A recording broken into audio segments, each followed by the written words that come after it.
দেখেন কন্টিনিউয়াস, আমরা একটা সেন্টেন্সের নাম কিভাবে কন্টিনিউয়াস দেব, কোন ফর্মটা সেটা প্রেজেন্ট কন্টিনিউয়াস, পাস্ট কন্টিনিউয়াস, তোমরা বলো তো কয়টা কন্টিনিউয়াস আছে? তিনটা। কি কি? Present continuous, past continuous, future continuous.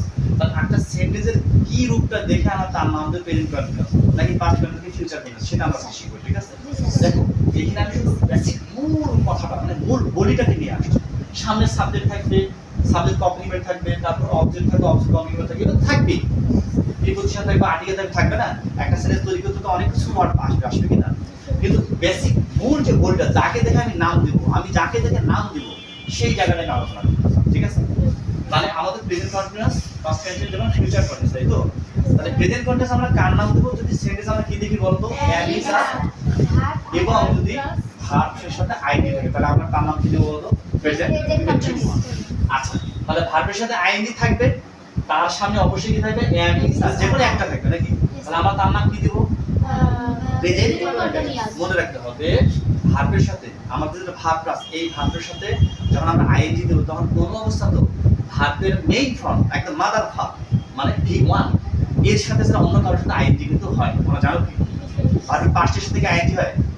আচ্ছা, অ্যাক্টিং হবে না ইটিং হয়? ইটিং, হ্যাঁ তাই না? সাইনিং হয়, কি হয়? সিঙ্গিং। কারণ ভার্বের অন্য কোনো ফর্মের সাথে আইএনজি। তাহলে আমরা মনে রাখবো কি বলো, আমরা যদি ভার্বের সাথে আইএনজি দেখি এবং তার সামনে যদি কি থাকে দেখি অ্যাডজেক্টিভ দেখি, তাহলে তার নাম কি দেব? Present continuous.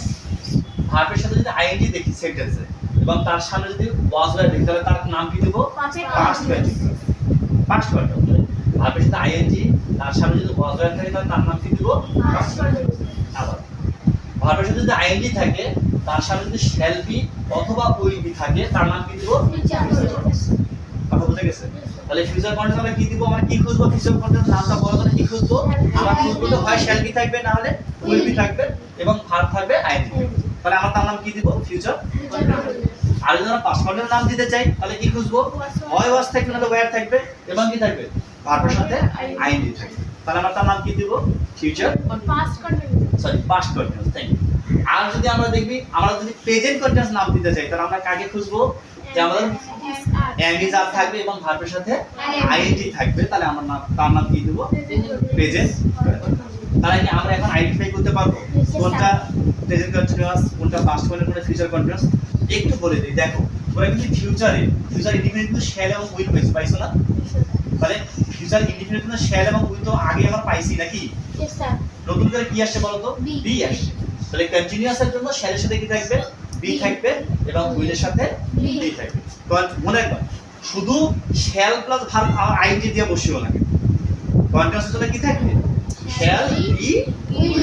আর যদি শুধু শ্যাল উইল থাকে তারপর ভার্ব থাকে তাহলে সেটা আমাদের ফিউচার ইনডিফিনিট। ফিউচার কন্টিনিউয়াস বানাতে গেলে আমাদের কি লাগবে? শ্যাল বি উইল বি তারপর ভার্ব প্লাস আইএনজি।